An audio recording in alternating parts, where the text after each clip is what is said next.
Bonjour et bienvenue dans cette nouvelle édition du Fil d'actu, l'émission qui donne du sens à l'information. Au sommaire, terrorisme et radicalisation, violence politique contre la jeunesse et le ghetto du 16e arrondissement de Paris. Ce mardi, la mort a frappé à Bruxelles, faisant tristement écho aux attentats parisiens du 13 novembre dernier. À l'heure où nous tournons cet épisode, il est encore un peu tôt pour en tirer un bilan. Mais le drame résonne également avec un événement ayant eu lieu la semaine dernière, à savoir l'arrestation de Salah Abdeslam, l'un des principaux suspects encore en vie des attentats de Paris. Dans ce contexte de violence terroriste, le cas de Salah Abdeslam est intéressant à étudier car il illustre tristement un processus de radicalisation qui touche de plus en plus de jeunes Français, de culture musulmane ou non. Qu'est-ce qu'on va faire avec les musulmans demain en France? Il y a aujourd'hui un islam radical qui se développe à vitesse grand V dans notre pays, dans des endroits, on sait très bien lesquels d'ailleurs, dans les banlieues notamment, et ne pas dire que ça a un rapport avec l'islam, ça fait qu'on va fermer les yeux comme on l'a fait après Charlie et on ne réglera pas le problème. Il y a juste un souci dans votre raisonnement, c'est que qu'est-ce que vous faites du fait que 50% des jeunes qui sont embrigadés n'ont rien à voir avec l'islam, n'ont jamais connu d'immigration et sont des gens de famille athées ou catholiques. Une bonne occasion donc de comprendre le processus, non pas pour excuser la chute, mais peut-être afin d'empêcher d'autres basculements et d'autres drames. Car quelle est l'histoire de Salah Abdeslam? Celle d'un ado comme les autres, français, ayant grandi dans la banlieue de Bruxelles, bercé par les petites galères, les matchs de foot, les sorties en boîte, la bière et les filles, avant de se faire pincer pour un vol et de prendre un mois de prison. C'est là que sa désocialisation et sa radicalisation commencent. Cette histoire est malheureusement assez banale. À titre d'exemple, la commune de Sevran en Seine-Saint-Denis compte 6 jeunes morts en Syrie après avoir rejoint Daesh. Si une situation sociale dégradée peut servir de terreau à de telles dérives, ce sont surtout les politiques publiques qui sont pointées du doigt par les habitants. Je suis persuadée que la crise aussi a eu son rôle à jouer là-dedans. La précarité fait que les parents se sentent seuls et ils sont préoccupés, les parents, à subvenir aux besoins de leurs enfants, d'une sauvegarde. Ils sont tellement préoccupés pour ça que les enfants se sentent également seuls de l'autre côté. Des politiques qui privent de moyens, par exemple les associations travaillant à la prévention de la délinquance ou à la réinsertion des détenus.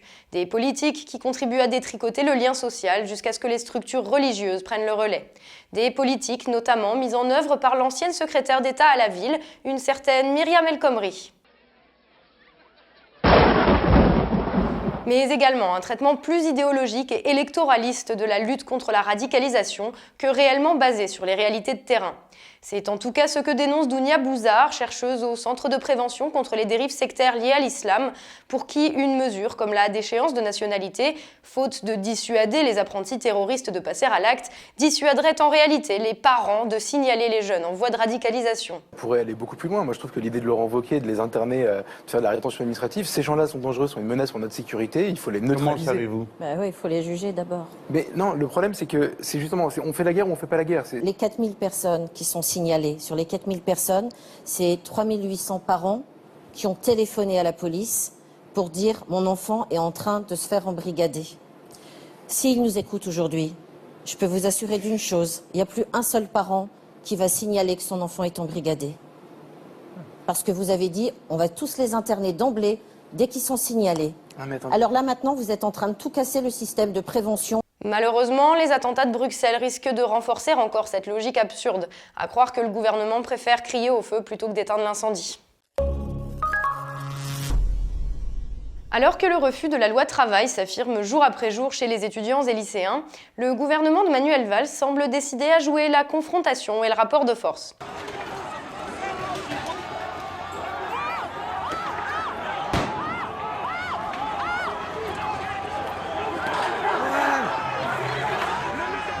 On n'est pas suffisant, monsieur. Ainsi s'en est-il violemment pris jeudi 17 mars, journée de manifestation des jeunes, aux étudiants de l'université de Tolbiac à Paris. Auparavant, la direction de l'université avait pris la décision de fermer purement et simplement les locaux, coupant ainsi l'accès tant à un lieu de savoir qu'à un lieu de rencontre et de réunion. Ce jeudi 17 mars, des centaines d'étudiants souhaitant se réunir avaient pénétré dans un amphithéâtre malgré le blocus administratif.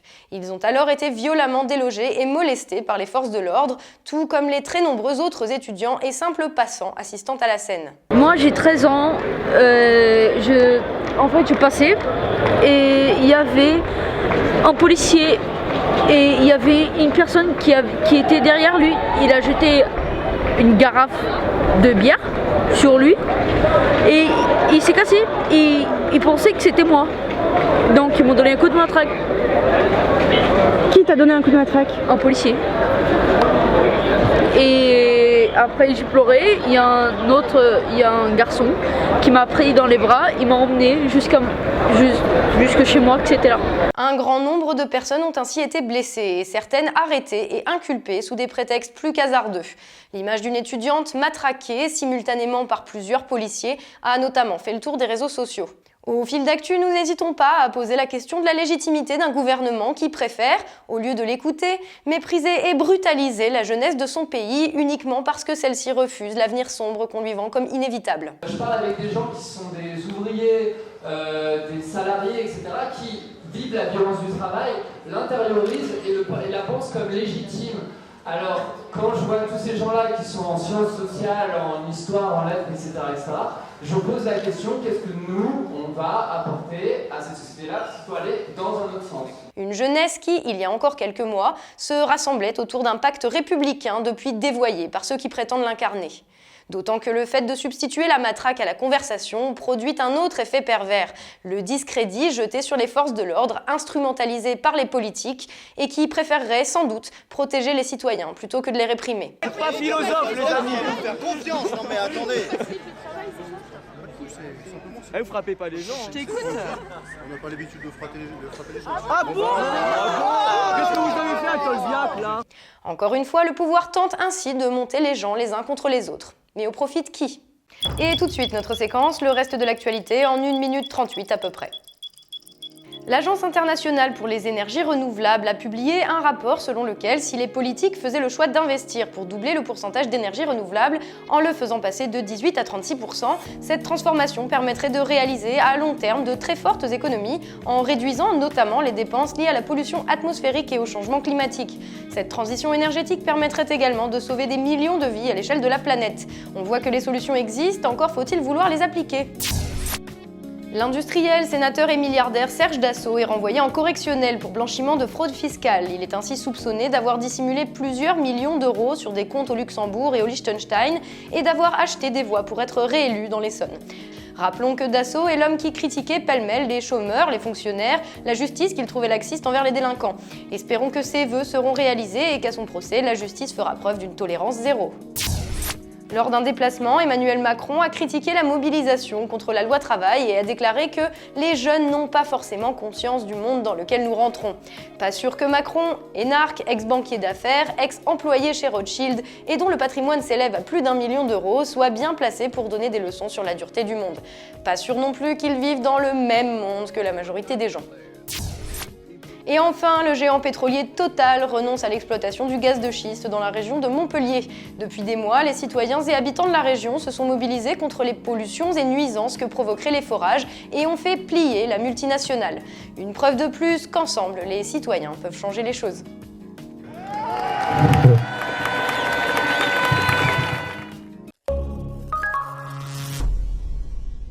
Le 14 mars dernier, un rassemblement à l'université Paris-Dauphine a dégénéré entre 800 manifestants et les représentants de la mairie de Paris.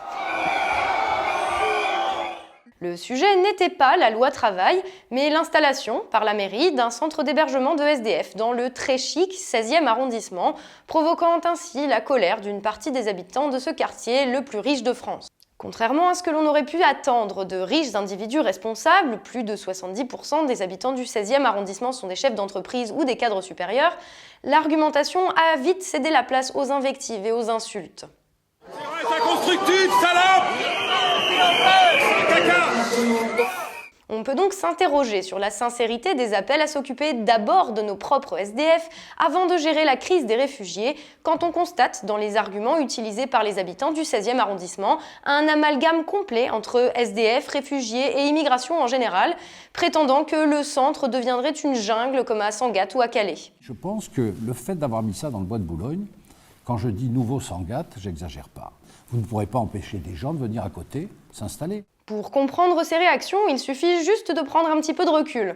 L'histoire du 16e arrondissement, le quartier le plus aisé de France, et l'histoire de l'enfermement communautariste des plus riches. Les gens qui viennent habiter dans le 16e, ils payent des charges très chères et c'est pour être tranquille, c'est pas pour être embêtés par des SDF ou des immigrés. Je pense que ça va apporter de l'insécurité à l'insécurité. Maintenant, trouver des logements pour les SDF, je suis complètement pour, mais je pense qu'il y a d'autres endroits. Il y a un centre d'hébergement de SDF qui va s'installer juste à côté, là, dans le 16e. Oui. Vous en pensez quoi?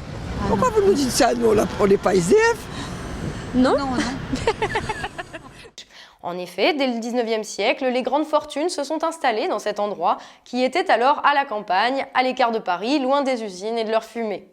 Depuis, la défense des espaces verts et de la qualité de vie sont autant de prétextes invoqués pour refuser en bloc tout aménagement pouvant amener des habitants étrangers à la communauté. Je suis pour, mais il faut qu'ils soient encadrés. Je pense qu'il y a besoin d'un encadrement autour d'eux pour que la population du 16e s'entretienne en bonne relation avec ces gens-là. Par exemple, le quartier ne compte que 3,79% de logements sociaux et intermédiaires, alors que la loi fixe un seuil obligatoire de 20%, et la mairie d'arrondissement assume totalement ce choix en préférant payer les amendes. Concernant les SDF, l'arrondissement ne dispose que de 18 places d'hébergement d'urgence pour 161 000 habitants, alors que la ville de Paris en compte 9 700 en tout. Le rejet de toute intrusion extérieure est même tellement fort que l'installation d'une ligne de tramway provoque aussi une levée de boucliers, car le tram relierait alors le ghetto des Fortunés au quartier plus populaire du nord de Paris. Au moment où le pays tout entier fait des efforts au nom de la compétitivité, de la lutte contre le terrorisme et de la cohésion nationale, on peut se demander sincèrement pourquoi la tolérance est-elle aussi large face à une part de la population, les plus aisés, qui refuse de s'intégrer. C'est tout pour aujourd'hui, merci de nous avoir suivis, n'hésitez pas à liker la page et à partager cette vidéo autour de vous. On se retrouve la semaine prochaine pour un nouveau numéro du Fil d'Actu. Salut et à la semaine prochaine.